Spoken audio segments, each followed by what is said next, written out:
We are looking at how to pronounce these names and more confusing names from fashion and design.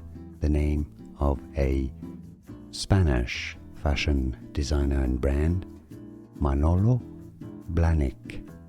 It's how it's said in Spanish, Blahnik, or in English, Manolo Blahnik. We are looking at how to pronounce these names and more confusing names from fashion and design.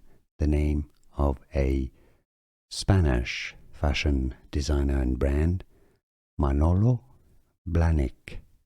It's how it's said in Spanish, Blahnik, or in English, Manolo Blahnik. Here are more videos on how to pronounce more confusing words and names too many mispronounced. Like this video if you found it useful. I appreciate your support. I'll see you soon and thanks for watching.